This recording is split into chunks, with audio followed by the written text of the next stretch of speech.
Start up ভারতীয় অর্থনীতির নতুন পরিপূরক শক্তি হিসেবে আত্মপ্রকাশ করেছে।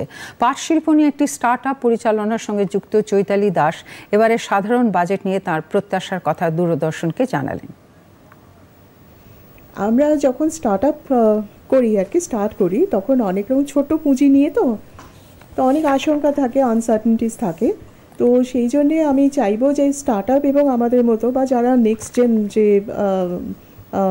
ছেলেমেয়েরা যারা স্টুডেন্টস যারা পাস আউট করছে ইউনিভার্সিটি থেকে, তারা যখন আসে স্টার্ট আপে সেই আনসার্টেনিটিকে যাতে আমরা এনকারেজ করতে পারি, সেই জন্য আমি চাইবো যে একটা ট্যাক্স ইনসেন্টিভ যেন স্পেশালি স্টার্ট আপদের অন্তত কিছু বছর দেওয়া যায়, তাহলে অনেক অনেক বেশি ফ্রুটফুল হয়।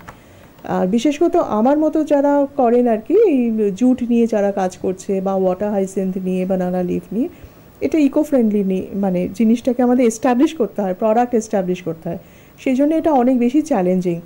আর আমরা যখন র মেটেরিয়াল কিনতে যাই তখন আমরা ছোটো ছোটো কাগজের কিছু কিছু জিনিসে জাস্ট রিসিট পাই, কিন্তু অনেক সময় জিএসটি বিল পাই না। কিন্তু আমরা যখন জিএসটি কাস্টমার এন্ড ইউজারের কাছে যখন চাই, তখন আমাদের প্রোডাক্টটার দামটা বেড়ে যায়। তখন সেইভাবে তারা যারা এন্ড ইউজার তারা তখন একটু ডিসকারেজড হন আমাদের প্রোডাক্ট কিনতে, কারণ দামটা যেহেতু একটু বেড়ে যায়। সেক্ষেত্রে আমি সরকারের কাছে আবেদন করব যে স্টার্ট আপের জন্যে অ্যাটলিস্ট ইকো ফ্রেন্ডলি সাস্টেনেবিলিটির ওপরে যারা কাজ করছেন তাদেরকে এনকারেজ করার জন্যে যেন ট্যাক্স ইনসেন্টিভ দেওয়া হয়, তাহলে অনেক বেশি এনকারেজড হবে।